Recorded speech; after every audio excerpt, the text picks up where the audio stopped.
My name is Harper, and am 22 years old. 3 days ago, my dad grounded me like I was some disobedient teenager, demanding I apologize to his new wife Diane for daring to get upset when she destroyed something precious. I stood in our living room while he yelled and she sobbed those perfectly calculated crocodile tears, but I refused to back down. What he didn't know was that his perfect new wife had just destroyed something irreplaceable, and I had proof on my phone that would cost him everything he'd worked for, including a $50 million business deal. Before we dive into this story, drop a comment and tell me where you're watching from. If you've ever dealt with a manipulative family member or someone who just wouldn't believe the truth, hit that like button because you're going to relate to every word of this. Make sure to subscribe because this story has more twists than you can imagine. And trust me, you won't want to miss what happens when my dad finally discovers who he really married.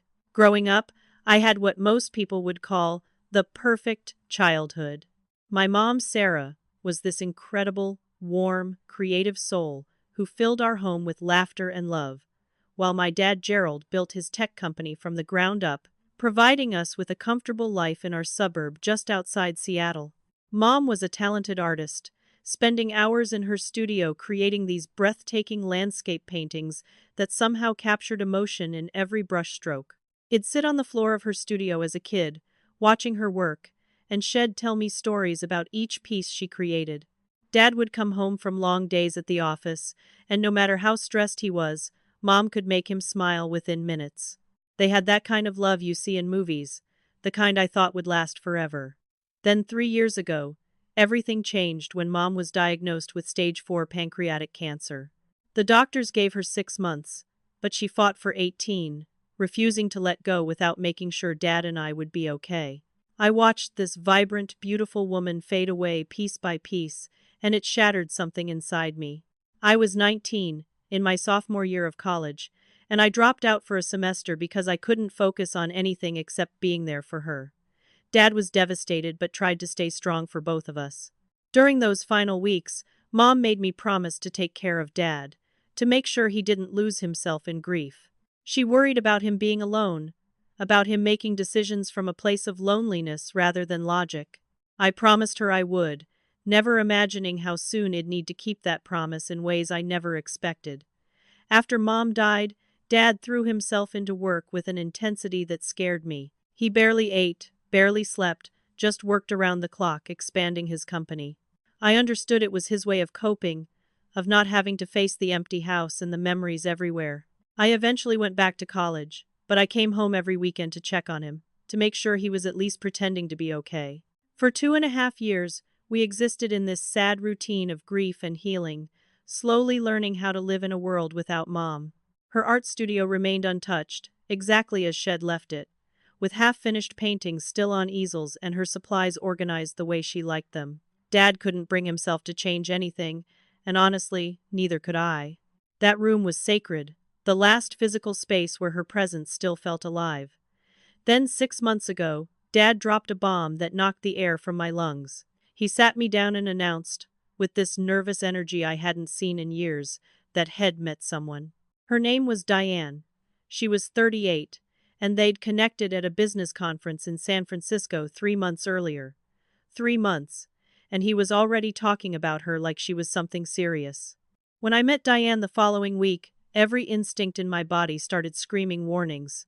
She was attractive in that polished, deliberate way, with perfectly highlighted hair, designer clothes that looked expensive but not too flashy, and a smile that seemed practiced in a mirror. She touched Dad constantly, these possessive little gestures, and she asked way too many questions about our family history, our properties, Mom's jewelry collection that Dad had locked away. She called me sweetie and honey in this syrupy voice that made my skin crawl, going on about how excited she was to be part of our family, as if it was already decided. I tried to talk to Dad privately, to gently suggest that maybe he was moving too fast, that grief could make people vulnerable to the wrong kind of attention. He shut me down immediately, his face hardening in a way I'd never seen directed at me before. He said I was being unfair, that I was projecting my inability to move on from Mom's death onto his chance at happiness. That hurt worse than anything because it wasn't true. I wanted Dad to be happy, to eventually find companionship again, but not like this, not with someone who felt so wrong. But the more I expressed concerns, the more defensive he became, and I realized Diane was already working her manipulation, probably painting me as the jealous daughter who couldn't handle her father moving on. 4 months into their relationship, Dad announced they were engaged. 4 months. Mom and Dad had dated for 3 years before getting engaged. When I tried to point this out, suggest maybe slowing down, Dad accused me of trying to control his life and dishonoring what Mom would have wanted. He claimed Mom would want him to be happy, to not spend the rest of his life alone. He was right about that, but Mom also would have wanted him to be smart, to protect himself, to see through someone like Diane. The wedding happened 3 months ago, this small rushed ceremony at a downtown hotel with maybe 30 people. Diane wore white, which felt wrong given it was her fourth marriage, something I'd discovered through a basic internet search that Dad apparently never bothered to do. When I mentioned her previous marriages, Dad dismissed it as her having bad luck in love, as if marrying 3 wealthy older men in succession was just coincidence. Diane moved into our family home the day after the wedding, and immediately started making changes. Within the first week, she'd gone through Mom's closet and donated all her clothes to Goodwill without asking either of us. She claimed she was helping Dad move forward, that keeping a dead woman's belongings was unhealthy. I came home from a job interview to find boxes of Mom's things sitting on the curb for trash pickup and completely lost it. Dad took Diane's side, saying I was being dramatic, that they were just clothes. Just clothes. They were pieces of my mother, they still smelled like her perfume, and this stranger had thrown them away like garbage. That was my first real glimpse of how completely Diane had gotten her hooks into Dad, how thoroughly she'd turned him against me in just a few months. The day everything exploded started innocently enough. I'd gone downtown for a job interview at a marketing firm, trying to build my career after graduating college the previous spring. The interview ended early. They'd already decided on an internal candidate, but were too polite to cancel, so I headed home around 2 in the afternoon instead of my expected 5 o'clock return. I walked into the house, calling out to see if anyone was home, and heard strange sounds coming from upstairs. My stomach dropped as I climbed the stairs. These crashing, ripping noises that made no sense. When I reached the second-floor hallway, I realized the sounds were coming from Mom's studio, a room Dad had explicitly promised would remain untouched as a memorial to her. I pushed open the door and felt my entire world tilt sideways. Diane stood in the center of the room, surrounded by destruction.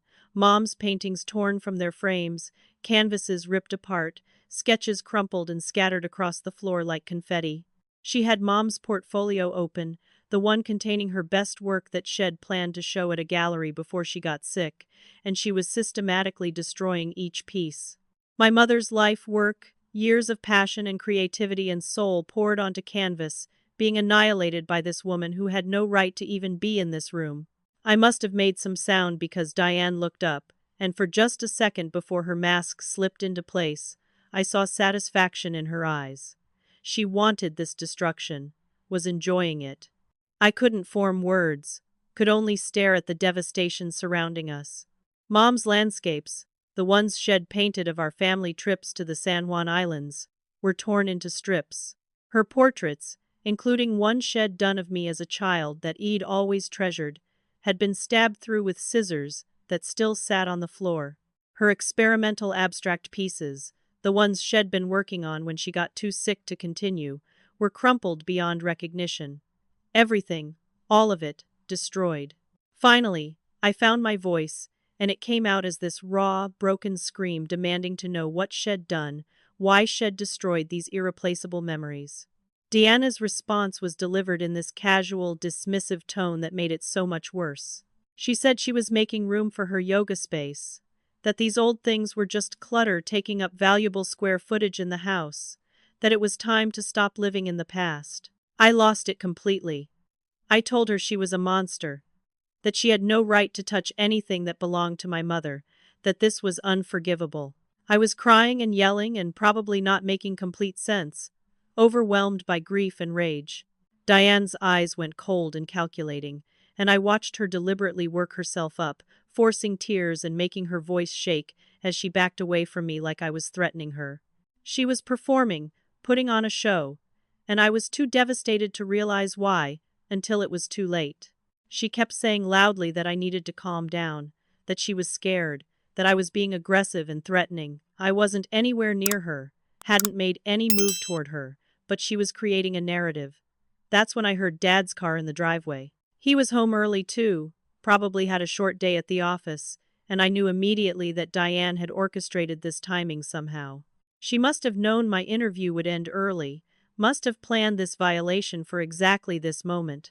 Dad walked in to find Diane crying hysterically, me standing there surrounded by destroyed artwork, also crying, and Diane launched into this Oscar-worthy performance about how I'd come home and attacked her verbally, how I'd been hysterical and threatening, how she feared for her safety. Dad looked at me with such disappointment and anger, didn't even ask my side of the story, just immediately accepted Diane's version of events. I tried to explain through my tears what had actually happened, pointing at the destroyed paintings as evidence, but Dad just saw mess and two crying women. He asked Diane if she was okay, completely ignoring me, and she nodded bravely through her fake tears. I couldn't believe this was happening. I begged Dad to look at what Shed done, to see Mom's paintings destroyed, to understand that this was deliberate cruelty. His response shattered something in me. He said they were just old paintings, that I was overreacting and using Mom's art as an excuse to be cruel to Diane, that my grief didn't give me the right to attack his wife in their own home. Their home. Not our home anymore, not the house where I'd grown up, but theirs. When I refused to apologize for getting upset about my mother's destroyed legacy, when I stood my ground and said Diane owed me the apology, Dad's face went hard. He told me I was grounded until I apologized to Diane properly. Grounded. I was 22 years old, a college graduate, and being treated like a disobedient child. He confiscated my phone right there, took my car keys from my purse, and told me to go to my room and think about my behavior. I was so shocked I just obeyed, walking to my childhood bedroom in a daze. As I left, I heard Diane's crying mysteriously stop, heard her sweet voice thanking Dad for protecting her from his unstable daughter. But what neither of them knew was that I'd had my phone out when I first walked into the studio, had started recording video the moment I saw the destruction, before I'd even announced my presence. I had footage of Diane deliberately ripping Mom's paintings, laughing quietly to herself about finally getting rid of this junk. I'd stopped recording when the confrontation started, but I had evidence of her true nature, her deliberate malice. I'd hidden my old tablet under my mattress weeks ago after noticing Diane going through my things, some instinct telling me I might need a backup device. That tablet would become my lifeline. 3 days passed in a surreal nightmare. I was essentially imprisoned in my childhood bedroom. Dad bringing me meals like I was in solitary confinement, monitoring my every move. The destroyed art studio had been completely cleared out by the time I was allowed to use the bathroom the next day. Diane had worked fast, erasing every trace of Mom's artistic legacy like it had never existed. When I asked Dad what happened to the destroyed paintings, if anything could be salvaged, he said Diane had thrown it all away because it was damaged beyond repair, and keeping it would just upset everyone. He said this like it was reasonable, like destroying evidence of her cruelty was practical rather than calculated. Diane made a point of visiting me in my room several times a day, always when Dad was within earshot. She'd speak in this sickeningly sweet, concerned voice, asking if I was ready to apologize yet, saying she forgave me for my outburst and understood I was still grieving. But her eyes told a different story. When Dad couldn't see her face, her expression would go cold and triumphant. She was enjoying this, enjoyed having me powerless, enjoyed demonstrating her complete control over Dad and our household. She'd make little comments designed to twist the knife, mentioning how she and Dad were discussing converting my bedroom into a home gym once I moved out, how much happier Dad seemed now that he wasn't weighed down by the past. On day 3, I caught a lucky break. Dad had been working from home in his office, and he got called into an emergency video conference in the middle of the afternoon. He left his laptop unlocked on the desk when he went to take the call in the living room where the Wi-Fi signal was stronger. I'd been allowed out to grab a glass of water, and seeing the unattended laptop was too good an opportunity to waste. I quickly sat down and started searching through his email and documents, looking for anything that might explain why he was so desperate to force this apology, why Diane's happiness suddenly mattered more than truth or his own daughter. What I found made everything click into horrifying place. Dad was in the final stages of closing a massive business deal, a merger between his tech company and Whitmore Industries, one of the biggest players in the cloud computing space. The deal was worth $50 million, would make Dad phenomenally wealthy, and set him up for early retirement with more money than he could spend in 3 lifetimes. But Preston Whitmore, the CEO of Whitmore Industries, was old school, one of those business titans who believed in traditional family values and integrity. Dad's emails showed him bragging to Whitmore about his united, happy, blended family, about how Diane was the perfect stepmother who'd brought peace and joy back into their home after Sarah's death. Had been selling Whitmore this image of domestic harmony, and Whitmore had apparently expressed how important it was that Dad's personal life was stable before merging their companies. The emails revealed that Whitmore was coming to dinner at our house next week to finalize the deal in person, to meet the family, and confirm that Dad was the stable, ethical business partner he appeared to be. This was why Dad needed me to apologize, to play the happy stepdaughter for Whitmore's visit. This wasn't about right or wrong, wasn't about truth or family loyalty. It was about money. Dad was selling out his own daughter, forcing me to submit to Diane's abuse, all to close a $50 million deal. The betrayal cut deeper than anything Diane had done because this was my father, the man who'd raised me, choosing wealth over his own child. I kept digging through the laptop, knowing Dad's conference call would run at least 30 minutes based on the calendar invitation I could see. I found more disturbing information in his browsing history and saved documents. Diane's full name before marriage was Diane Hartwell, and she'd been married 3 times before Dad.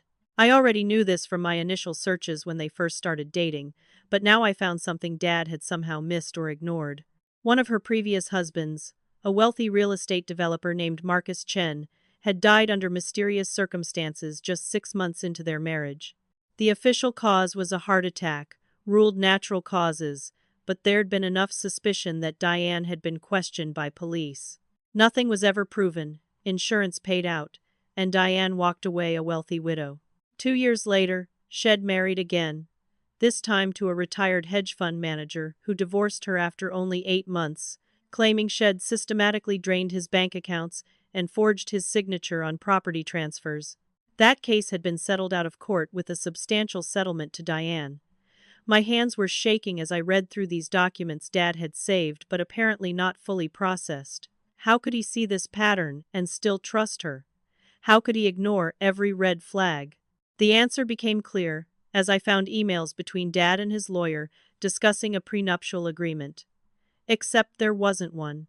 Dad's lawyer had strongly advised a prenup given Diane's history, but Dad had refused, saying he trusted Diane and didn't want to start their marriage with suspicion. His lawyer's responses were increasingly urgent, practically begging Dad to protect himself, but Dad had shut down the conversation. Had married Diane with no legal protection, giving her access to everything Had built. I screenshot everything I could, emailing them to an address ID set up on my hidden tablet, working as fast as possible. Then I saw something that made my blood run cold. A folder labeled Life Insurance Policies contained recently updated documents. Dad had significantly increased his life insurance within the past 2 months, policies now worth over $10 million, with Diane listed as primary beneficiary. The timing was suspicious enough, but what really terrified me was a separate document, medical records from Dad's cardiologist. Dad had apparently been diagnosed with a minor heart arrhythmia several months ago, nothing immediately dangerous but something that required monitoring and medication. Had never mentioned this to me, but somehow I doubted that was an accident. If something happened to Dad, if he had a convenient heart attack like Marcus Chen, it would look natural given his existing condition. I heard Dad's conference call wrapping up in the other room and quickly closed all the windows, leaving everything exactly as ID found it. I made it back to my room just as he returned to his office. My mind was racing with this new information, this web of deception and danger that was so much worse than I'd imagined. Diane wasn't just a gold digger or a manipulative woman trying to secure her financial future. She was potentially dangerous, potentially deadly, and Dad was too blinded by loneliness and her manipulation to see it. I realized I needed help, needed allies, because Dad clearly wasn't going to listen to me. I also realized that time was running out. Once that deal closed, once Dad was worth $50 million on paper, his life expectancy might be measured in months. That night, using my hidden tablet and the house Wi-Fi, I contacted my best friend from college, Bradley. Had been texting my phone for days with no response and was starting to worry. I explained the situation through a messaging app, told him he'd been essentially imprisoned and needed help investigating Diane. Bradley didn't hesitate. He said his girlfriend Shauna worked for a private investigation firm doing background checks and skip tracing, and she owed him a favor. If I could provide Diana's full name and identifying information, Shauna could dig deeper than my basic internet searches had revealed. I sent him everything he'd found on Dad's laptop, all the screenshots and documents, her previous names and marriage records. While Bradley and Shauna worked their magic, I had another lifeline to throw. My Aunt Rita, Dad's older sister, had been calling Dad's phone all week. She lived 3 states away in Colorado but stayed in close contact with our family, or at least she used to, before Diane arrived. Rita had met Diane exactly once, at the wedding, and had seen her face during the ceremony. She looked concerned, skeptical, kept trying to get Dad alone to talk. After the wedding, her calls became less frequent, and Dad seemed to be avoiding her. Now I understood why. Rita would see through Diane immediately, would ask the hard questions Dad didn't want to answer. I managed to use the house phone when Dad and Diane went out for dinner on day 4 of my imprisonment, calling Rita's number from memory. She answered on the second ring, and her relief at hearing my voice was palpable. She said she'd been trying to reach both me and Dad for weeks, that something felt very wrong about this whole situation. I spilled everything to her in the 15 minutes I had before they'd return. The destroyed artwork, the forced apology, the business deal, everything I'd found on Dad's laptop. Rita listened without interrupting, then said something that made me want to cry. She told me she'd noticed the same warning signs I had, that Diane reminded her of a woman who'd targeted their elderly father years ago before Rita had intervened. She said Dad was in danger and she knew it, but every time she tried to talk to him, Diane was in the room or Dad would cut the conversation short. Rita offered to fly out immediately, to confront Dad in person, but I told her to hold off. If she showed up now, Diane would just paint her as another jealous family member trying to interfere, and Dad would dig his heels in further. We needed evidence, undeniable proof that even Dad couldn't dismiss. Rita agreed reluctantly but made me promise to call her if things escalated, gave me her credit card information to use if I needed to escape. Knowing I had family support, someone who believed me, gave me strength I desperately needed. Before we hung up, Rita mentioned something crucial.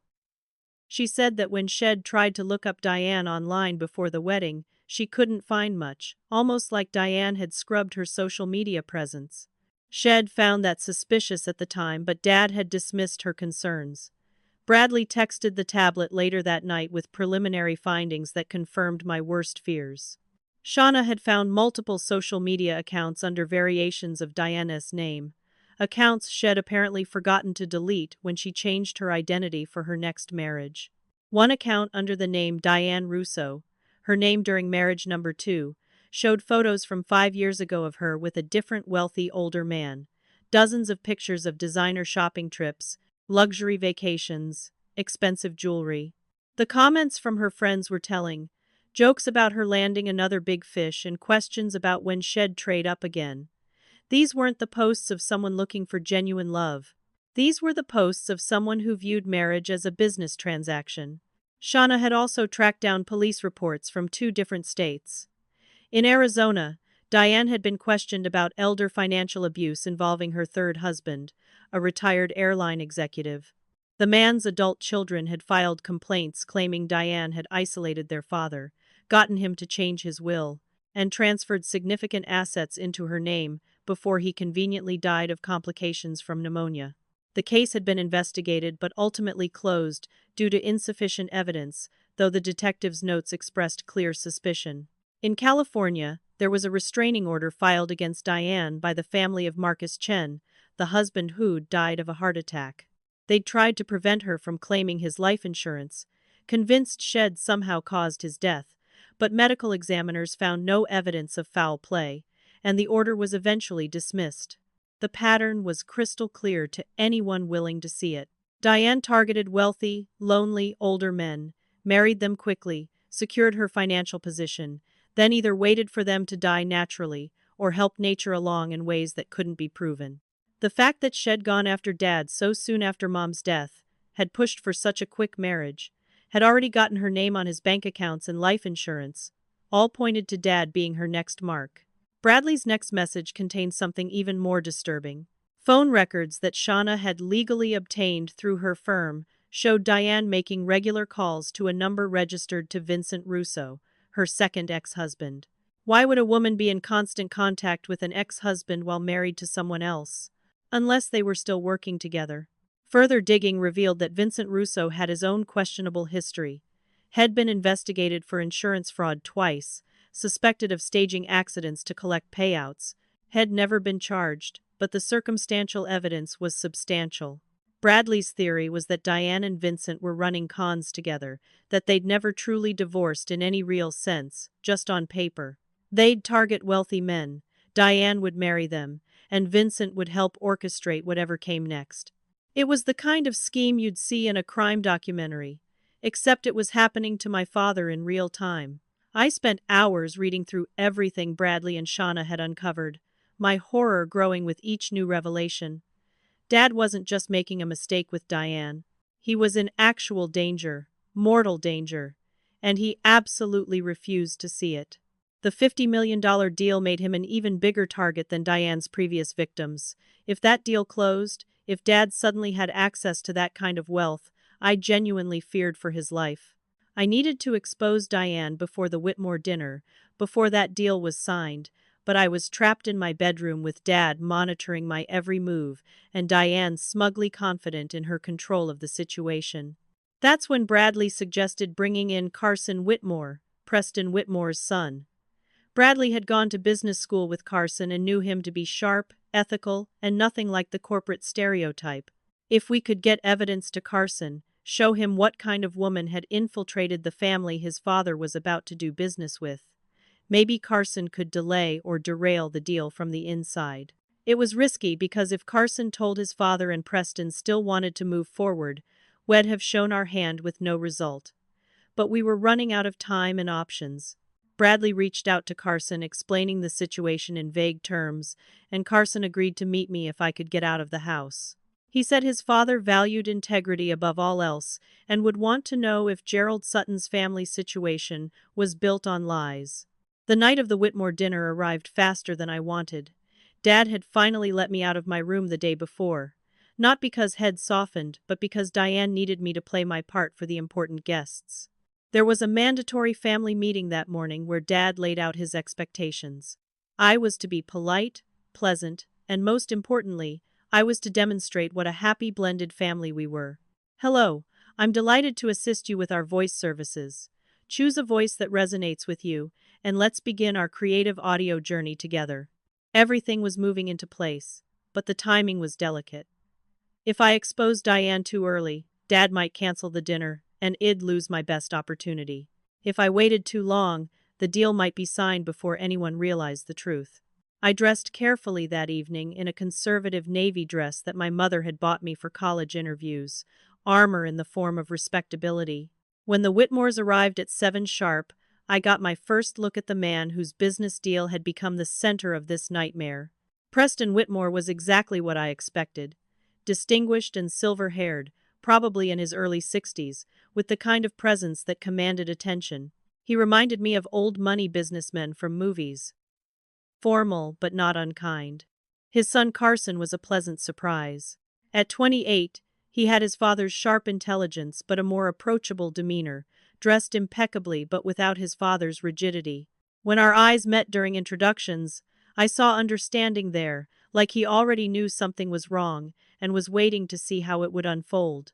Dinner began with Diane in her element, playing the gracious hostess like she'd been born to the role. Shed prepared an elaborate meal with help from a catering service Shed hired for the occasion, presenting it as her own cooking. She laughed at Preston's stories, asked intelligent questions about the merger, touched Dad possessively throughout the meal.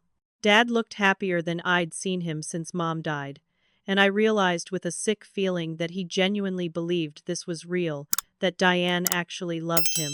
Had chosen to believe the fantasy because the alternative, accepting that Had been conned, was too painful after everything Had already lost.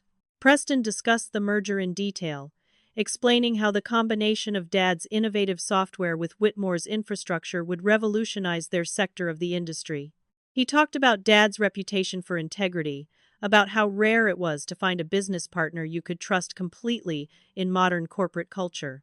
The irony of those words, delivered while Diane sat there smiling, was almost unbearable. Carson contributed to the business discussion, but I noticed him watching Diane carefully, his expression thoughtful. At one point, Preston turned to me directly, asking how I was adjusting to having a stepmother, whether the family transition had been smooth. It was a loaded question, whether he knew it or not, and everyone at the table tensed. This was my moment. I could blow everything up right now. Could tell Preston exactly what kind of woman Diane was, could present all the evidence Bradley and Shauna had gathered. But I caught Dad's eye across the table, saw the desperate pleading there mixed with warning, and something made me hesitate. Despite everything, despite his betrayal and blindness, he was still my father. I thought about Mom's final request, to take care of him, and realized that exposing Diane publicly at this dinner might humiliate Dad beyond repair. So I gave a diplomatic answer saying it had been an adjustment period as any major life change would be, but we were working through it as a family. Diane's relief was visible, Dad's gratitude obvious, and I saw Preston nod approvingly at my maturity. After dinner, the men retired to Dad's office to review final contract details, while Diane and I cleared dishes. The moment we were alone in the kitchen, Diane's mask dropped completely. She set down the plates she was carrying and turned to me with undisguised contempt. Her voice was low and cold as she told me I'd made the smart choice keeping my mouth shut, that Dad had chosen her, and nothing I could do would change that. She said if I kept interfering, kept trying to poison Dad against her, she'd make sure he never spoke to me again. Then her threat escalated into something that made my blood freeze. She said that after the deal closed, if I continued to be a problem, accidents could be arranged. Older men with heart conditions sometimes died unexpectedly, and stepdaughters who couldn't accept reality sometimes had tragic endings too. I'd anticipated her dropping the act once we were alone, had my phone in my apron pocket already recording. Every word of her threat was being captured in crystal clear audio. But I didn't expect the jolt of genuine fear that went through me, hearing her casual discussion of murder. This wasn't paranoia or overactive imagination. Diane had just explicitly threatened both Dad's life and mine, and she'd done it with the confidence of someone who'd gotten away with this before. I kept my face carefully neutral, didn't give her the satisfaction of seeing my fear, just continued loading the dishwasher like she'd commented on the weather rather than murder. That's when Carson walked into the kitchen, had apparently come looking for water. He only caught the tail end of the conversation. Diane's last comment about accidents being easily arranged, but had heard enough to see her expression before she could rearrange it into something appropriate. I watched awareness dawn on Carson's face, saw him process the cold calculation in Diane's eyes before she transformed back into the sweet stepmother. He made an excuse about needing to discuss something with his father, grabbed his water, and left quickly. But Head looked directly at me before leaving, and I knew he understood now. This wasn't a jealous stepdaughter making accusations. This was real danger. The evening wrapped up shortly after, contracts reviewed but not signed yet. Preston wanted a few days to have his lawyers do final checks, which bought us crucial time. As the Whitmores prepared to leave, Carson found a moment to speak with me privately on the front porch while our parents said their goodbyes inside.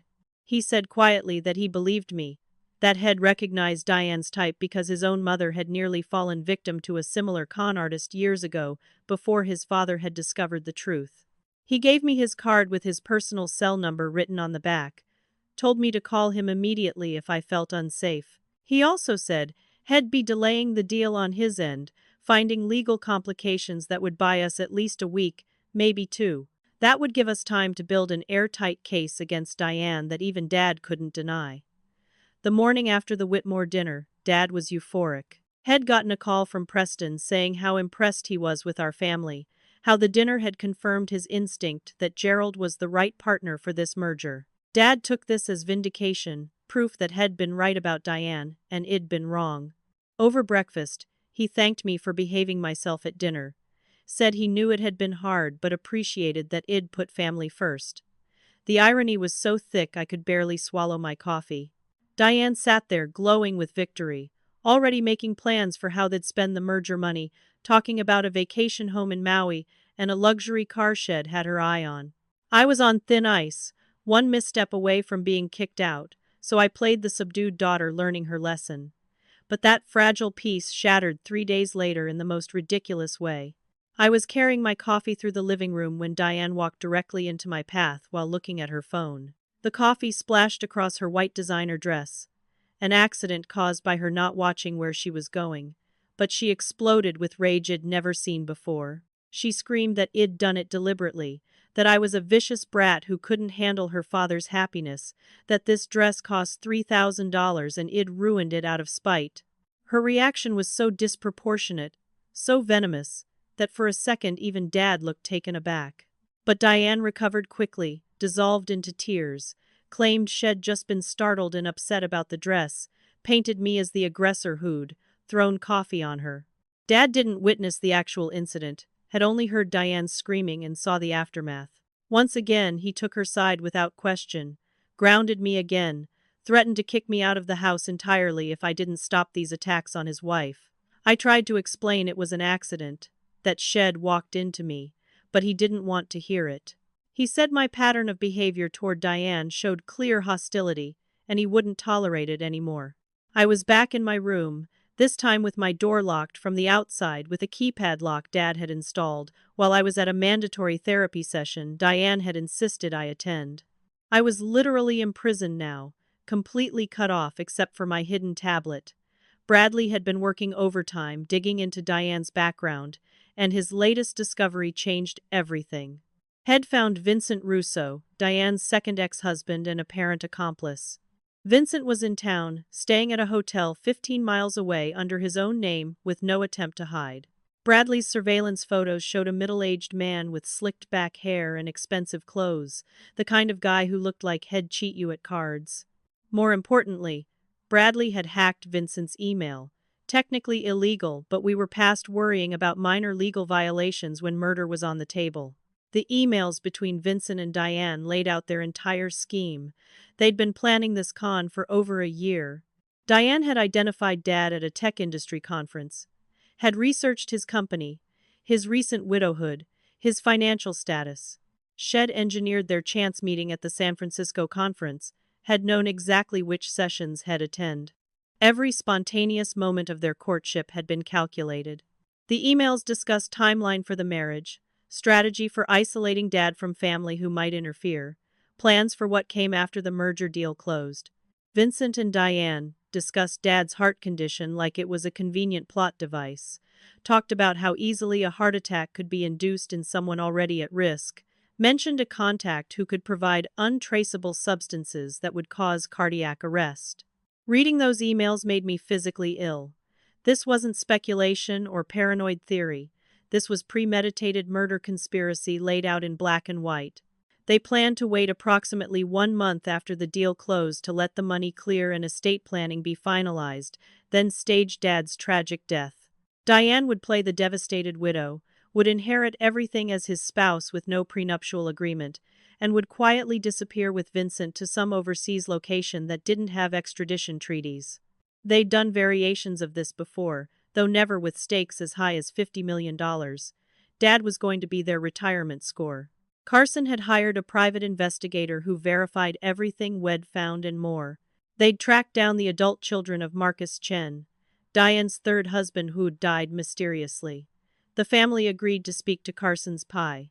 shared their evidence and suspicions that had never been enough to prosecute. Marcus had changed his will 2 weeks before his death, leaving everything to Diane. Had been healthy, active, playing tennis 3 times a week, then suddenly had a massive heart attack at age 59. The autopsy found nothing suspicious, but the family had hired their own forensic expert, who suggested the possibility of certain drugs that could induce cardiac arrest without leaving traces if administered correctly. The insurance company had paid out despite the family's protests, and Diane had walked away with $7 million. But we still had a problem. All this evidence, as damning as it was, might not be enough to convince Dad before the deal closed. He was so emotionally invested in Diane, so desperate for this second chance at happiness, that had rationalized away every red flag so far. I needed something that would crack through his denial. Something he couldn't dismiss or explain away. That's when things got worse in a way I didn't anticipate. Aunt Rita, frustrated with Dad's refusal to listen to her phone warnings, flew out to Seattle without telling anyone. She showed up at the house 2 days after my second grounding, demanding to see me, armed with printouts of all the evidence we'd gathered. The confrontation was brutal. Rita pushed past Diane at the front door, started yelling for Dad, refused to leave until he spoke with her. Dad came running from his office, furious at Rita's intrusion, but she didn't back down. She threw the evidence at him, literally threw printed pages in his face, told him he was being conned by a murderous gold digger who'd killed before and would kill him too. She pointed out every suspicious fact, every pattern in Diane's history, begged him to see reason before it was too late. Dad didn't even look at the papers, just kept yelling that Rita was jealous, that Shed never accepted him moving on from Sarah, that she was trying to sabotage his happiness and his business deal. The fight escalated until Dad physically escorted Rita out of the house and told her she wasn't welcome anymore, that she was cut off from the family as long as she continued this crusade against Diane. I watched this from my doorway where I'd been let out briefly for bathroom privileges, watched my last family ally besides Rita get thrown out, watched Dad burn another bridge in his desperate need to believe Diane's lies. Rita caught my eye as she was being ushered out, and I saw devastation in her face. Shed tried everything, sacrificed her relationship with her only brother, and it hadn't been enough.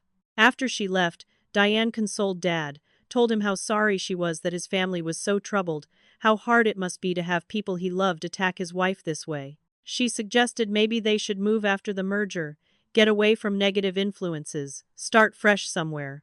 I realized she was systematically isolating him, cutting him off from anyone who might interfere with her plans. That night, I heard voices from downstairs and crept to the top of the staircase. Diane was on her phone in the kitchen, voice low but angry. I couldn't make out every word but caught enough to understand she was talking to Vincent. She was upset about Rita's visit, worried that too much attention was being drawn to her past. Vincent reassured her that nothing could be proven, that they just needed to keep Dad isolated and move forward with the timeline. Then Diane said something that made my heart stop. She mentioned that Dad's weak heart was actually perfect, that the stress of the merger combined with certain supplements Shed been adding to his vitamins would make a future heart attack completely believable. Shed been actively working to damage his heart, to set the stage for his murder, and she was discussing it casually like meal planning. I recorded the entire phone conversation on my tablet from my position at the top of the stairs. Now I had evidence of active conspiracy to commit murder, not just past patterns but present intent. Between the video of her destroying Mom's artwork, the audio of her threatening me in the kitchen, the emails Bradley had uncovered, and now this phone call, we had everything we needed. But I still faced the same problem. How do I get Dad to look at evidence he's determined to ignore? How do I save someone who doesn't want to be saved? Carson and I needed to force a confrontation Dad couldn't walk away from, a public exposure that would require him to face truth whether he wanted to or not. Carson and I coordinated through encrypted messages, planning our strategy carefully. The deal signing was scheduled for 1 week away, would take place at Dad's company headquarters with lawyers present and contracts finalized. That was our deadline. If Diane became Mrs. Gerald Sutton with legal access to $50 million, Dad's life expectancy would be measured in weeks. Carson had successfully created delays on the Whitmore side, technical legal issues that needed review, but his father was getting impatient, and those delays couldn't last much longer. We needed our evidence to be overwhelming, undeniable, presented in a way that forced immediate action. Bradley came through with crucial intelligence. Had been tracking Vincent's movements and discovered that Vincent and Diane met regularly at his hotel room, usually when Dad was at the office. They thought they were being careful, but Bradley had photographed every meeting. The images showed them kissing, embracing, clearly intimate in ways that contradicted their supposed ex-spouse status. More importantly, Bradley had managed to plant a listening device in Vincent's hotel room during one of their absences.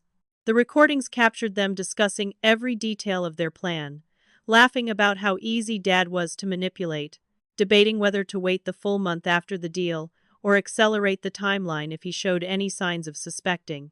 One recording in particular was damning beyond any doubt. Diane and Vincent discussed the specific method they'd use, a compound easily obtainable that would cause cardiac arrest in someone with Dad's existing heart condition. They mentioned a contact in Mexico who could provide it, discussed dosage and timing, debated the best moment for maximum believability. Vincent worried slightly about me being a complication, suggested that if I continued to be a problem, I might need to have an accident before Dad did. Diane dismissed this concern, said I was already painted as an unstable, jealous daughter, and no one would believe me even if I tried to warn Dad. They were so confident, so certain they'd covered every angle, that they spoke freely about murder like discussing vacation plans. Carson had resources I didn't, including a corporate security team used to investigating fraud and corporate espionage. His team had compiled everything into a comprehensive dossier, cross-referenced every piece of evidence, built a timeline of Diane's criminal history that read like a crime novel. They'd even found evidence suggesting Diane had done this not 3 times as we initially thought, but at least 6 times over the past 15 years. 2 other wealthy men had died under suspicious circumstances after marrying her. Their deaths ruled natural but with enough questions that insurance companies had investigated before ultimately paying out. The total amount Diane had stolen through various marriages, cons, and schemes exceeded $20 million. She was a professional criminal who'd never been caught, and Dad was going to be her biggest score. The day before the scheduled signing, I put our risky plan into motion. Carson created a reason for me to be at his father's office for the signing, claiming he'd expressed interest in the tech industry, and Preston had agreed to let me observe as an educational opportunity. Dad was surprised but pleased, saw it as me finally accepting Diane and moving forward constructively. Diane had no objection because she thought everything was secure, thought her performance had been flawless. Her arrogance was going to be her downfall. Meanwhile, Bradley and Carson's PI executed the final piece of evidence gathering. They'd arranged for Vincent to be picked up by police the morning of the signing on an outstanding warrant from another state, something minor that had slipped through the cracks but was enough to bring him in for questioning. While Vincent was detained, they seized his laptop and phone with a properly obtained warrant. Everything, all his communications with Diane, all their planning documents, was now in law enforcement hands. The timing was deliberate. We wanted Vincent in custody when Diane was exposed, preventing him from warning her or fleeing. The morning of the deal signing, I dressed in a professional suit, gathered all my evidence on a flash drive, and prepared for the most important confrontation of my life. Dad was practically glowing with excitement, kept talking about how this merger would change everything, secure our future, honor Mom's memory, by building something lasting. The irony of him thinking this deal honored Mom while married to her memory's destroyer was almost too much to bear. Diane was equally excited, though for very different reasons. She dressed immaculately, playing the proud wife supporting her husband's greatest business achievement, already calculating her coming wealth. We arrived at Dad's company headquarters downtown, a modern glass building that housed his growing tech firm. The conference room where the signing would take place was on the top floor, floor-to-ceiling windows overlooking Seattle's skyline. Preston and Carson were already there with a team of lawyers, documents spread across a massive conference table. Preston greeted Dad warmly, congratulated him on reaching this milestone, expressed his pleasure at partnering with a man of such obvious integrity. Every word felt like a knife, because Preston had no idea that the woman standing next to Dad, smiling adoringly, was a murderer who'd already killed for money and planned to do it again. The ceremony began with typical corporate formality. Lawyers reviewing final clauses, financial advisors confirming fund transfers, everyone preparing for signatures that would make the merger official. Diane stood slightly behind Dad, her hand on his shoulder in what looked like supportive affection but I recognized as possessive control. Carson was positioned across the table, and Wed coordinated our timing precisely. Just as Dad reached for the pen to sign the first document, I stood up. The conference room went quiet, everyone turning to look at me. Dad's expression moved from confusion to warning, silently telling me not to ruin this moment. But I'd come too far, had too much evidence, and was done being silenced. I asked permission to speak, my voice steady despite my racing heart. Preston looked curious rather than annoyed, gestured for me to continue. Dad started to object, but Preston overruled him, said if something needed to be addressed before the signing, now was the time. That small courtesy from Preston, that willingness to listen, was the opening I needed. I plugged my flash drive into the conference room's presentation system and began methodically presenting evidence. I started with Diane's history, her pattern of marriages to wealthy older men, the suspicious deaths and convenient divorces. I showed police reports, insurance investigations, testimony from previous victims' families. Preston's expression grew increasingly grave. The lawyers started murmuring, and Dad's face cycled through disbelief, anger, and the first hints of dawning horror. But I didn't stop there. I played the video of Diane destroying Mom's artwork, her cruel laughter as she ripped apart irreplaceable paintings. I played the audio of her threatening me in the kitchen after the Whitmore dinner, her casual discussion of arranging accidents. I showed the photographs of her with Vincent at the hotel, proof that her ex-husband was actually her current accomplice. Then I played the recording from Vincent's hotel room, their entire murder conspiracy laid out in their own voices, discussing how they'd kill Dad and make it look natural, how they'd done it before and would do it again. The room was dead silent, except for the recording of Diane's voice, discussing which poison would work best on someone with a weak heart. Dad stared at the screen like he couldn't comprehend what he was seeing and hearing. The color had drained from his face, his hand frozen halfway to his signature. Diane's own face had transformed from loving wife to something cold and calculating as she realized everything was collapsing around her. She tried to run, actually bolted for the conference room door, but Carson had anticipated this. Building security was already positioned outside, stopped her before she made it to the elevator. She started screaming that this was all fake, that I'd fabricated evidence because I was jealous that Dad needed to defend her. But her protests rang hollow when faced with her own recorded voice discussing murder. Preston Whitmore stood slowly, his face a mask of controlled fury. He said quietly that the deal was off, effective immediately, that he would never do business with someone who showed this kind of judgment in their personal life. He told Dad that family integrity wasn't just a platitude. It was fundamental to character, and Dad had shown catastrophically poor judgment in bringing a criminal into his home and dismissing his own daughter's warnings.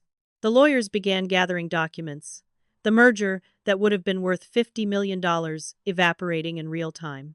Dad just sat there, still staring at the screen that showed Diane's true face, looking like someone had hit him with a truck. Police arrived within minutes, Carson having arranged for them to be standing by. Diane was arrested on charges of conspiracy to commit murder, fraud, and a warrant that had been issued that morning, based on the evidence Wed provided. As they read her rights and led her away in handcuffs, she finally dropped all pretense. She looked directly at Dad and told him he was a pathetic old fool who'd been easy to manipulate, that Shed never loved him for a second, that he was just a walking ATM who'd gotten lucky that his daughter had interfered.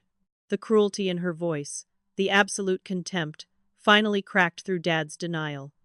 He made a sound like something breaking inside him, and collapsed into his chair. Vincent was already in custody, picked up hours earlier as planned. The evidence from his laptop and phone, combined with what Wed gathered, gave prosecutors everything they needed for multiple charges. News spread quickly through the building and then to media. Reporters already gathering outside to cover the sensational story of the tech CEO's wife arrested for conspiracy to murder him. Our private family nightmare had become very public, and there was no walking any of this back. The deal was lost, Diane was exposed, and Dad's world had shattered completely. As the conference room cleared out, leaving just Dad, me, and the wreckage of his almost fatal mistake, I didn't feel victorious. I felt exhausted and sad, watching my father confront the truth. Head refused to see until it was almost too late. The days following Diane's arrest were some of the darkest I'd ever experienced, worse in some ways than the weeks after Mom died because this grief was complicated by betrayal and shame. Dad barely spoke for the first 72 hours, stayed locked in his home office staring at nothing, not eating, not sleeping, just existing in this space of complete psychological collapse. I'd saved his life but destroyed his world in the process, and I wasn't sure he'd ever forgive me for it, even though rationally he knew I'd done the right thing. The house felt haunted by all the mistakes and missed warnings, every room contaminated by Diane's presence, and Dad's willful blindness that had nearly gotten him killed. The media coverage was relentless and brutal. Tech CEO's wife arrested for murder conspiracy made national headlines, with reporters digging into every detail of Diane's criminal history and Dad's failure to see the obvious red flags. Business publications ran articles questioning his judgment, suggesting that someone who could be so easily fooled in his personal life couldn't be trusted with major corporate decisions. Dad's company stock took a hit as investors worried about his mental state and decision-making capacity. The professional reputation Head spent 30 years building was damaged in days, all because Head been lonely and desperate enough to ignore every warning sign that his new wife was a predator. When Dad finally emerged from his office on the fourth day, he looked like Head, aged a decade. He found me in the kitchen making coffee, and just stood there for a long moment, unable to meet my eyes. Then he tried to apologize, the words coming out broken and inadequate. He said he knew sorry wasn't enough, that Head betrayed me in Mom's memory, that Head chosen a stranger over his own daughter repeatedly. He admitted Head known something was wrong, had felt it in his gut, but the loneliness after Mom's death had been so overwhelming that Head convinced himself Diane was his second chance at happiness. Head wanted so desperately to believe he could have that life again, that kind of partnership and love. That Head deliberately ignored every warning, because acknowledging the truth meant acknowledging He'd been a fool. I wanted to stay angry, wanted to make him suffer for all the times He'd taken Diane's side, for the destroyed artwork, for treating me like the problem instead of protecting me. But seeing him so completely shattered, understanding how grief and loneliness had made him vulnerable to someone like Diane, I couldn't maintain that wall of rage. I told him how much He'd hurt me, how every time he chose Diane over me felt like losing him on top of losing Mom. I described in detail what it felt like to see Mom's paintings destroyed, to be locked in my room and treated like a disobedient child, to know my own father would rather believe a con artist than his own daughter. I didn't hold back, let him feel the full weight of what his choices had cost us, and he took it all without defending himself, because he knew he deserved every word. The conversation lasted hours, both of us crying, years of grief over Mom's death mixing with this new trauma of almost losing Dad to murder.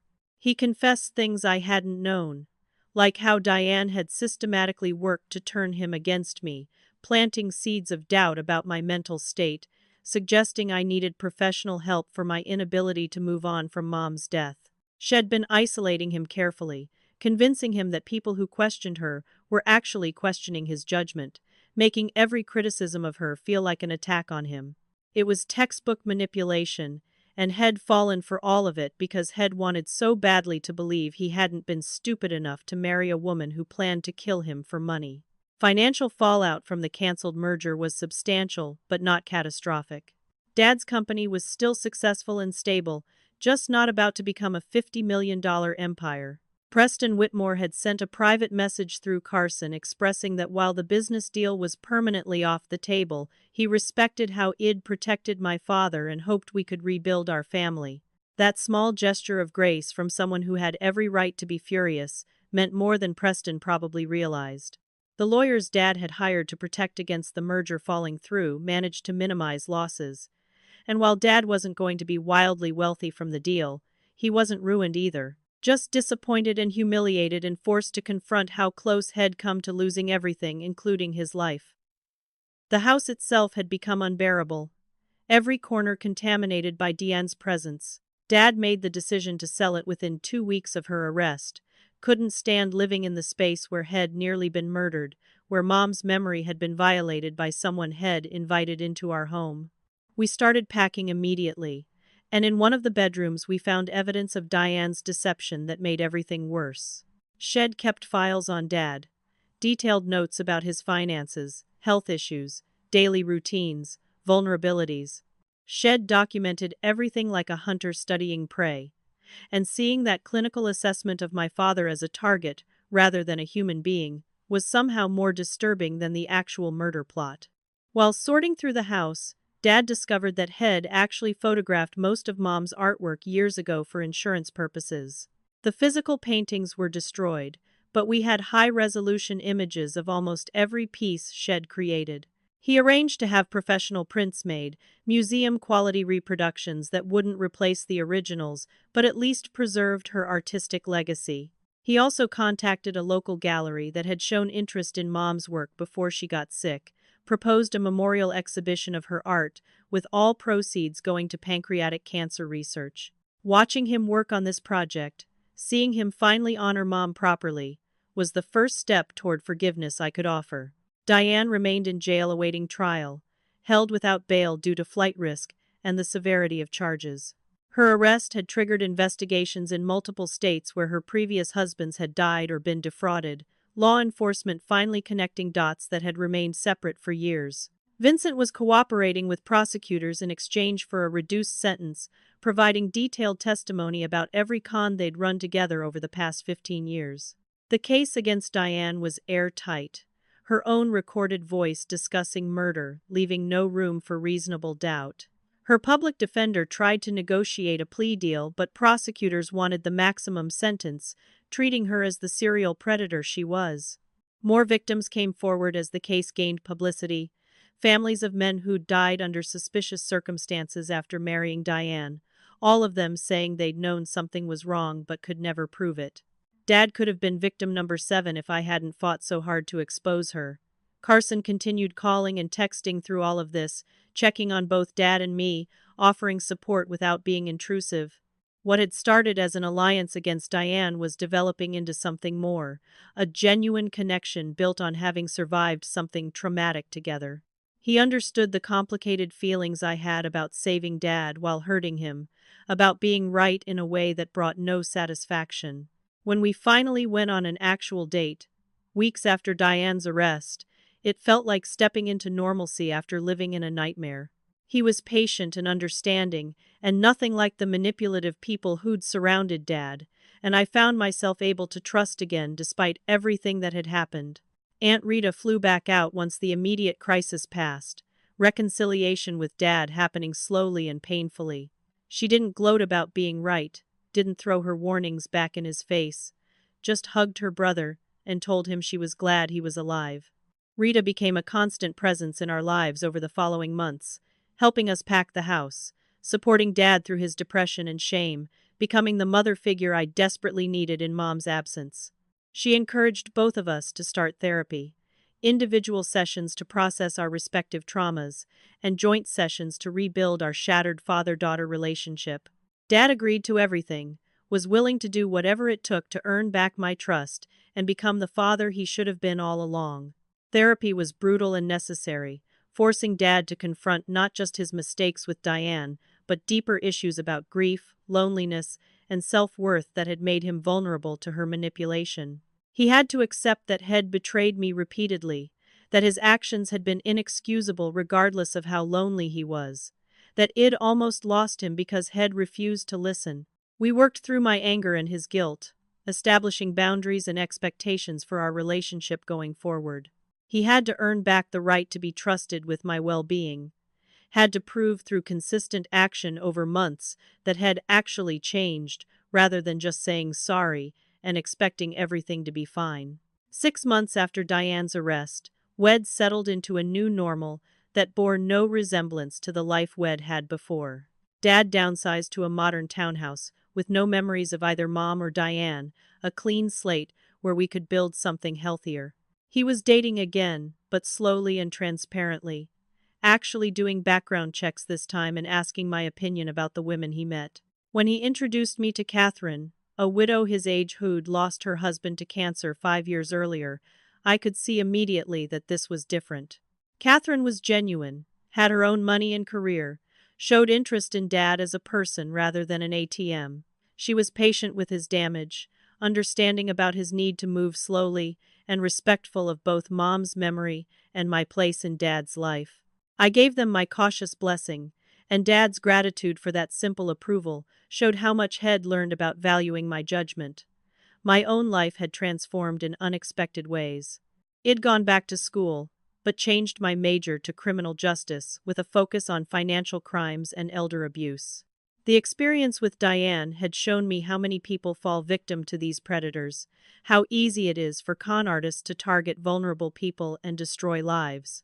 I wanted to help other families avoid what we'd been through, wanted to use my experience to educate and protect. I started a blog documenting warning signs of romance scams, sharing our story anonymously to help others recognize manipulation tactics. The response was overwhelming. Hundreds of people reaching out with their own stories of nearly being conned or losing loved ones to similar schemes. Turning our trauma into something that could help others gave me purpose and helped process the psychological aftermath of everything that had happened. 6 months became a year, and slowly the acute pain of betrayal faded into something more manageable, scarred tissue rather than open wounds. Dad and I had rebuilt our relationship on a foundation of honesty and respect, though it would never be exactly what it was before Diane. Some trust once broken can't be fully restored. But Wed created something new that acknowledged our imperfections and committed to doing better. We had weekly therapy sessions together, maintaining the communication skills Wed learned, making sure neither of us fell into old patterns of avoidance or dismissiveness. Dad had become someone who actually listened when I expressed concerns, who valued my input rather than dismissing it, who understood that my perspective mattered even when it contradicted what he wanted to believe. The art exhibition honoring Mom opened at a gallery in downtown Seattle on what would have been her 55th birthday. Dozens of her paintings, reproduced from Dad's photographs and a few originals Wed found in storage that Diane hadn't discovered, filled the gallery space with her creativity and vision. Dad gave a speech at the opening, his voice shaking but determined, acknowledging his failures and Mom's legacy publicly. He talked about how he'd dishonored her memory by allowing someone to destroy her work, how his daughter had shown more courage and integrity than he had, how Mom would have been proud of the woman I'd become, even if she'd be disappointed in his choices.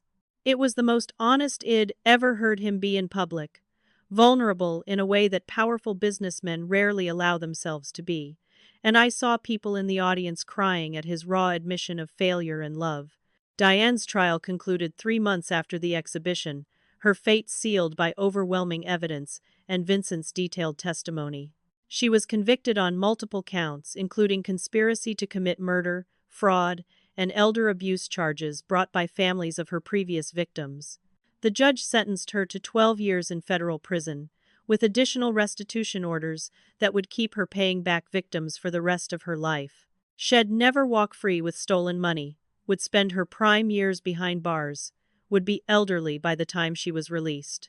As the sentence was read, I felt no triumph, just relief that she couldn't hurt anyone else, that Dad and other potential victims were safe from her. She'd stare at me across the courtroom with pure hatred, furious that had been the one obstacle she couldn't eliminate or manipulate, the one person who'd refused to be silenced.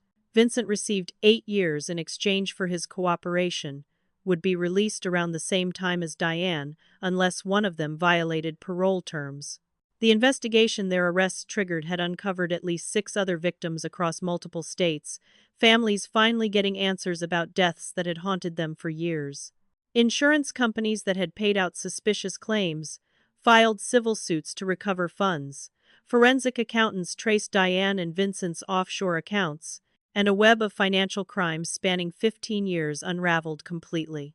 What had started as my desperate attempt to save Dad had exposed a criminal operation that had destroyed multiple families and stolen millions of dollars. Law enforcement credited our evidence gathering with breaking a case they hadn't even known existed, turning what looked like isolated incidents into a clear pattern of predatory behavior. Dad's company recovered slowly from the negative publicity. His reputation rehabilitated somewhat by the fact that Head had been a victim rather than complicit. The tech industry is surprisingly forgiving of personal scandals if the business fundamentals are sound, and Dad's company had strong products and loyal clients. He closed a different merger deal 8 months after the Diane disaster, this one smaller, but with a partner who'd done thorough due diligence on all parties involved. The deal was worth $8 million rather than 50, but it was legitimate and built on companies that actually meshed well, rather than a house of cards propped up by lies. Dad learned to value substance over flash, caution over speed, and genuine partnership over desperation for success. Carson and I became serious, our relationship developing from crisis partnership into something real and lasting. He understood the complicated dynamics of family betrayal because Head witnessed his own mother nearly fall victim to a con artist years earlier. His father, Preston, eventually softened toward Dad, impressed by how Dad had handled the aftermath with humility rather than defensiveness. Preston sent a note on the anniversary of the canceled merger, saying that while their companies would never partner, he respected the man Dad was becoming and wished our family well. That grace from someone who'd been caught in the blast radius of Dad's mistakes meant everything, showed Dad that redemption was possible even after catastrophic failure. Aunt Rita became a permanent fixture in our lives, visiting monthly and video calling weekly, the family matriarch who kept us grounded and honest. She never let Dad forget how close Head come to disaster, but she also celebrated his growth, acknowledged how hard he was working to be better. When Catherine became a more serious presence in Dad's life, Rita was the one who vetted her thoroughly, ran background checks, talked to Catherine's friends and family, made sure this time Dad wasn't being fooled. Catherine passed every test with patience and understanding, never offended by our caution, recognizing it as necessary protection after what we'd been through. Dad's relationship with Catherine moved forward slowly over 2 years. No rushing into marriage, no ignoring red flags, just two damaged people helping each other heal. I graduated with my criminal justice degree and got a job with a nonprofit organization that worked with elder abuse victims, using my experience to help other families navigate the legal and emotional complexities of financial exploitation. I consulted on cases involving romance scams, taught workshops on recognizing manipulation tactics, testified as an expert witness in trials against other predators like Diane. My blog had grown into a resource used by law enforcement and victim advocacy groups, my story helping countless people avoid the trap we'd fallen into. Turning trauma into purpose gave me a sense of peace, made the suffering feel less meaningless if it could prevent others from experiencing the same pain. Looking back on everything that had happened, I understood now how grief makes people vulnerable in ways they'd never be otherwise. Dad wasn't stupid or weak, he was lonely and sad, and desperate for connection after losing the love of his life. Diane had targeted that vulnerability with precision, exploited his pain for profit, and nearly succeeded in destroying him completely. The lesson wasn't that people shouldn't seek love after loss, but that they need to be cautious, need to listen to those who love them, need to value red flags over wishful thinking.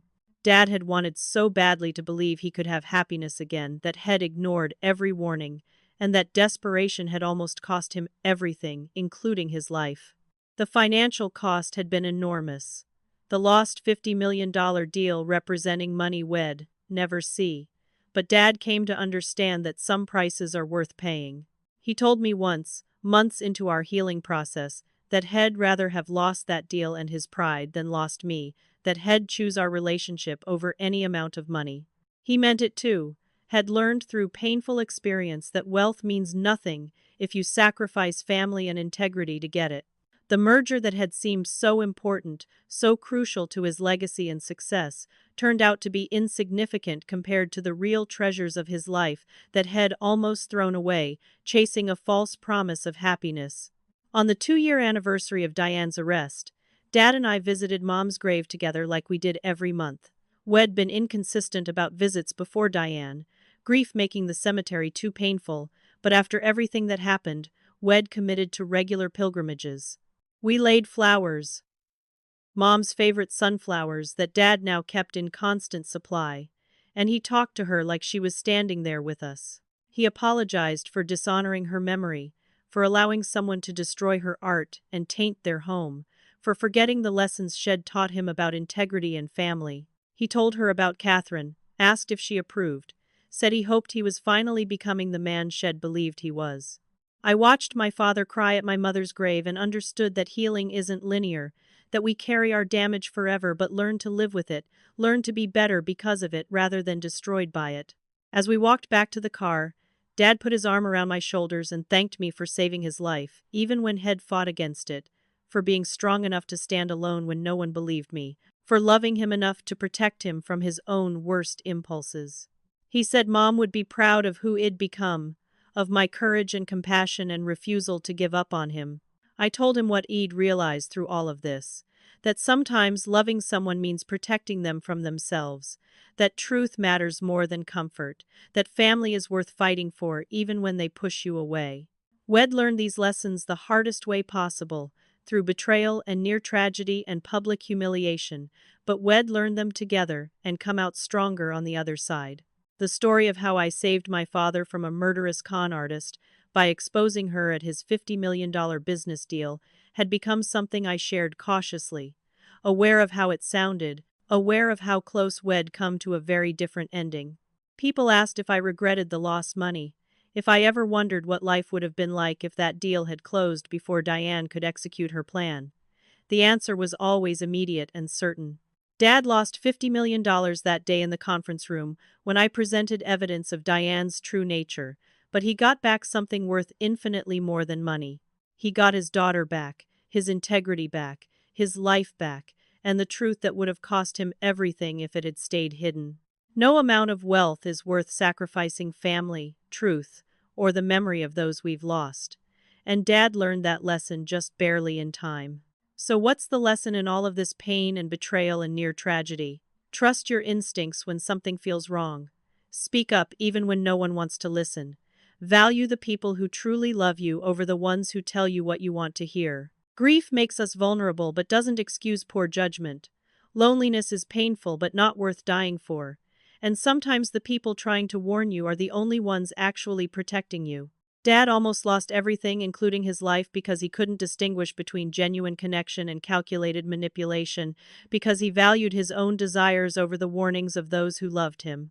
I almost lost my father because I waited too long to gather enough evidence to break through his denial, because I assumed love and logic would eventually prevail over manipulation and greed. We both learned that evil often wears a beautiful mask, that predators are skilled at appearing trustworthy, that the biggest cons succeed because they give victims exactly what they desperately want to believe. Diane wasn't obviously villainous or clearly dangerous when Dad first met her.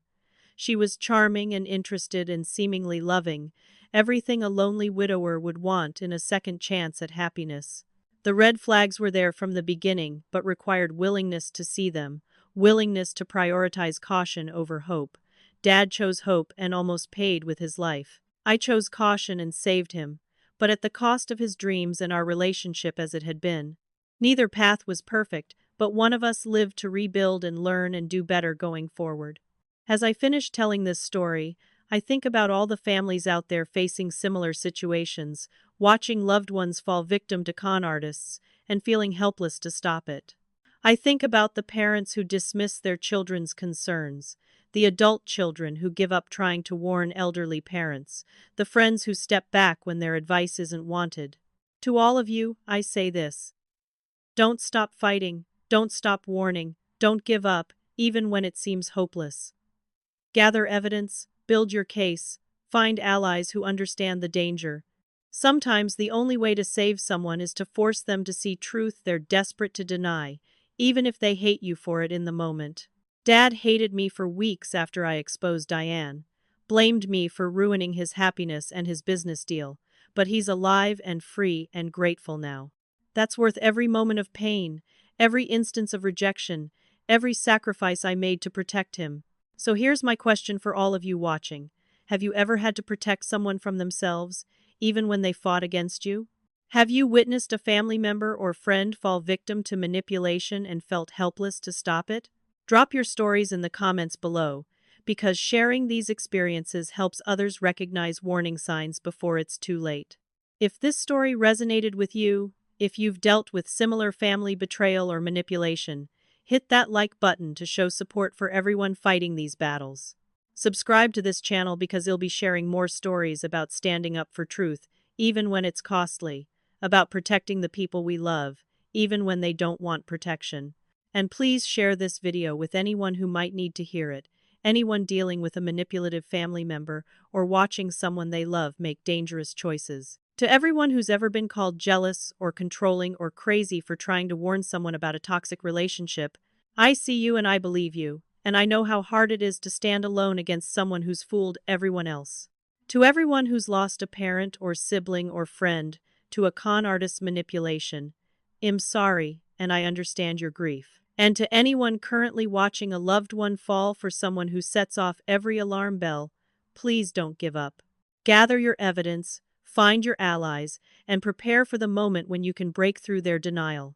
You might lose a relationship temporarily, might sacrifice peace for truth, but you could save a life. That's always worth it. Thank you all for watching this incredibly difficult story. I hope it helps someone out there recognize the warning signs before it's too late. Stay safe, trust your instincts, and never be afraid to speak truth, even when the whole world tells you you're wrong. Sometimes being right is lonely and painful, but it's still right. Take care of yourselves and the people you love, even when loving them means fighting for them against their will.